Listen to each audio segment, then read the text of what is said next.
And voila, just like that, 66,000 absentee mail-in ballots arrived just in time for the British Columbia vote recount. Of course, British Columbia just had an election over a week ago, and we don't have the results for that election just yet. And as time goes by, trust goes really massively down. It's amazing. Of course, here we have CTV News reporting BC election results, mail-in ballots heavily favor NDP, only absentee ballots left to count. Hey, what's taken them so long? What has been taking them so long? Indeed, we don't know. We're not sure, but they're still on their way. More and more ballots are coming in as we speak. And what else has been happening with this election? Well, reporting from thebreaker.news, this one's a doozy. Election BC allowed staff to take ballots home during advanced voting week. Yeah, that's right. We didn't just have voting day. We had voting week. This is a new concept where we allow people to come in and vote for all this time over the period of a week. And during that period, the election staff were allowed to take these ballots home with them. Hey, I'm going to take my work home with me because that's how you ensure secure elections. It's crazy. When BC's early voting polls closed at night, did you know where your ballot was? Elections BC reported a record of more than 1 million people voted in advance between October 10th and 16th.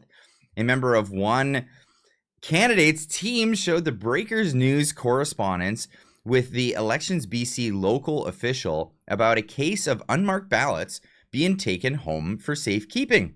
Hey, we're not just going to lock it up in the office. No, I'm going to take it home with me. Trust me. Absolutely trust me with this. The candidate asked not to be identified in print. Supervisors have the options of taking sensitive documents and ballots either at my discretion or at my district office or at a safe place of the polling place overnight, i.e. their home, but not left in their cars. Because, you know, leaving it in your car, that's irresponsible. But letting employees take ballots home, that's totally responsible. The district returning officer wrote, the key point is that they keeping them off site. They can't have them on site, but they can take them home. This is why we need single day elections. This is crazy.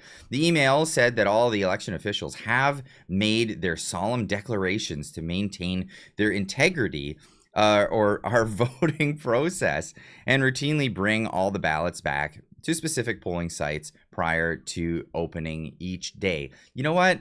They promised they were going to do things legitimately. I was just jumping to conclusions that sounds really fishy, but hey, they promised. It doesn't get worse than this. It's crazy. Watson called the security of all ballots, whether unused or cast, essential for electoral integrity. A $10,000 fine, a year in jail, or both are maximum punishments. So if you re-elect the NDP unjustly, it's up to the NDP that's in power on whether they're going to give you a maximum of $10,000 fine or a maximum of a year in jail.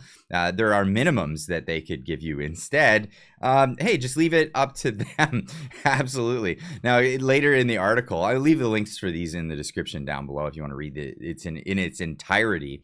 Elections BC's final count is scheduled for October 26th through 28th, somewhere in that window, so we could get it today. Don't know. With some 65,000 mail-in and absentee ballots to be counted around the province. Automatic recounts will take place in Surrey Centre and Juan de Fuca Malahat, where NDP candidates won by fewer than 100 votes. It was 20 votes actually in Juan de Fuca Malahat. This is crazy. Elections BC rejected requests for recount by Green and 3 NDP candidates. One of those was Surrey Guildford NDP runner-up Gary Begg.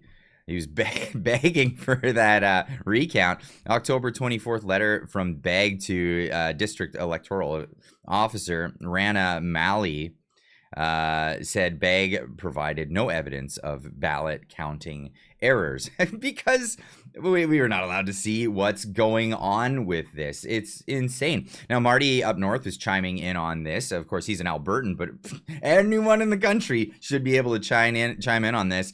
Everybody's watching British Columbia because, well, this is the integrity of all of our elections when you look at it closely.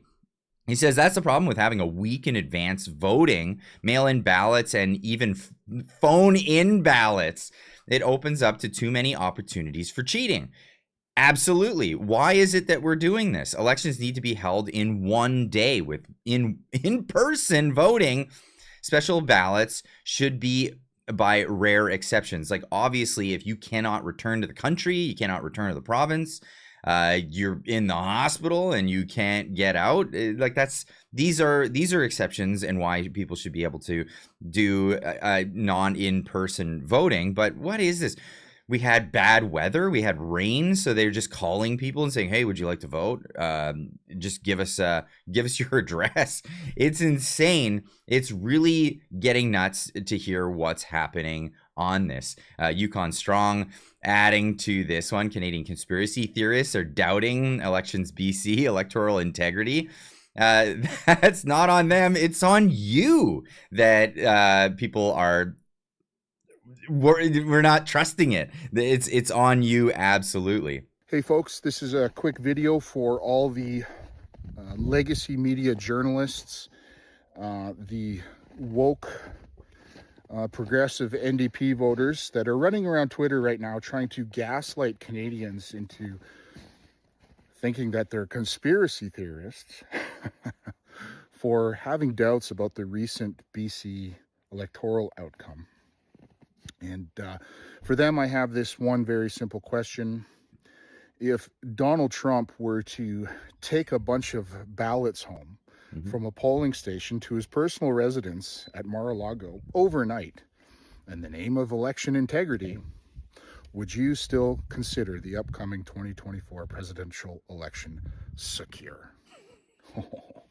Has a very different odor to it now, all of a sudden, doesn't it?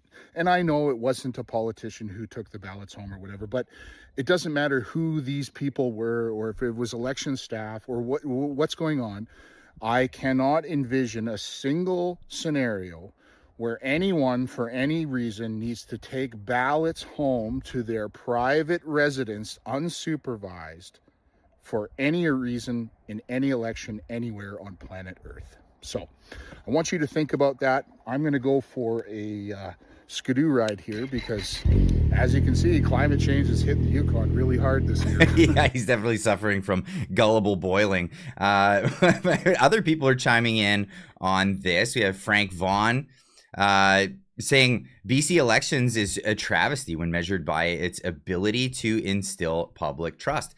Poll boxes taken home with poll workers. Week-long delays, mail-in voting, vote by phone, absolutely abhorrent optics for democracy. And this is completely accurate.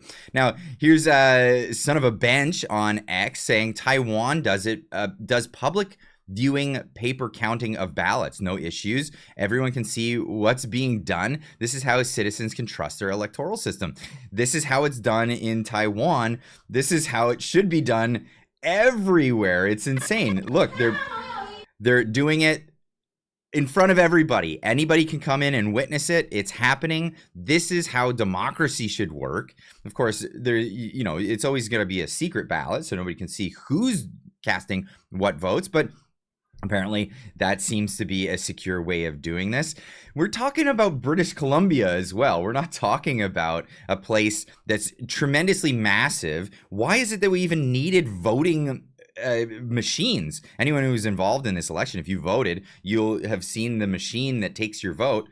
Why did we even need that? There was like, we're talking about each riding was literally like maybe 10,000 votes in most ridings. To count on each side. You can do that with enough staff. You don't need to have these tabulators and things that can mess up and cause doubt in these elections. It's very simple. You can get the volunteers to come out and do it the right way, but this is where we're at in Canada. Now, Justin Trudeau's ego jumping in here and adding to the mix of opinions out there, saying many Canadians are wondering why the BC election is taking so long to tabulate, and the answer is simple. Vote counting will continue until that NDP wins. The process is a test to make sure I can rig the next federal election, since that's the only way I'll hold on to power. Obviously, this is parody. Please don't think that this is real. I don't know how that happens, but sometimes people think that these things are real. No, this is absolutely parody. But I'd love to hear what you have to say in the comment section down below. What is the deal with British Columbia's... I sound like Jerry Seinfeld right now. What's the deal with BC elections? What's happening with the British Columbia elections? Is this something that you trust personally? Leave a comment in the comment section down below. Let me know what you think. And of course, we'll see you in the next one. Keep on trucking.